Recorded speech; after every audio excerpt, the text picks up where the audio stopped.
In 2025, a severe financial shock hit the European economy, and the epicenter was localized entirely within France. In a rare and severe macroeconomic event, all three major rating agencies, Fitch, S&P, and Moody's, downgraded France's sovereign debt in the exact same year. This chart shows the raw numbers that triggered the collapse. The national public debt reached 3,345 billion euros, pushing the gauge to 113.9% of the country's total gross domestic product. The rating agencies have effectively formalized a long, quiet decline.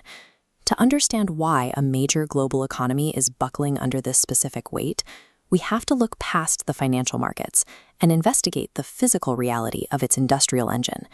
If you step away from the trading floors and into the real world, you see the core structural failure of the past 2 decades: rapid deindustrialization. This graph illustrates the severity of the decay. In the year 2000, industry made up 17% of the French GDP. By 2024, that number had dropped to just 9.43%. The government recognized this trend.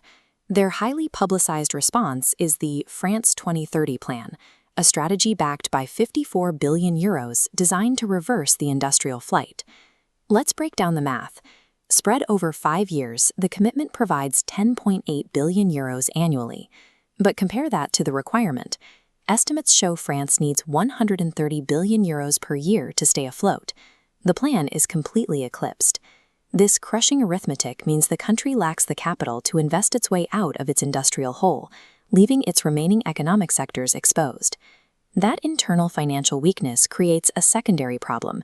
It leaves France highly vulnerable to surgical retaliation from foreign rivals during global trade disputes. Take the Cognac hostage scenario.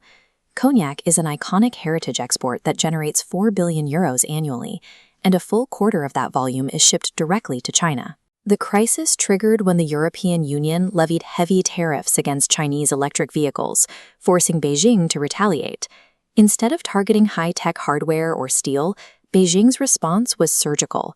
They bypassed those industries entirely and slapped provisional duties of 27.7% to 34.9% specifically on European spirits.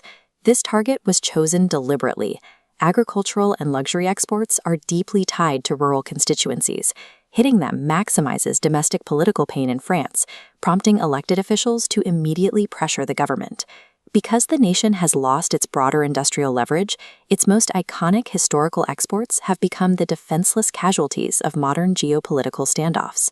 But there is a contradictory narrative running parallel to this decline. Despite the decay of traditional manufacturing, the modern French tech ecosystem is actually seeing a historic surge. The data backs this up. In 2024, the French tech ecosystem successfully raised an impressive 8.2 billion euros in venture capital. The country now produces world-class AI champions and hosts the largest startup incubator on the planet, proving there is a high density of modern talent.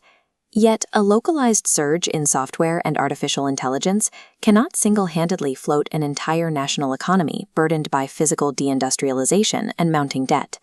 And this leads to the final headwind preventing long-term recovery: chronic political instability. You cannot execute a cohesive, multi-decade industrial strategy when you cycle through 4 prime ministers in 2 years and operate with a heavily fragmented parliament. The 2025 triple rating downgrade proves a harsh reality. No matter how brilliant a tech sector might be, without stable politics and a physical industrial base, the broader economy remains trapped.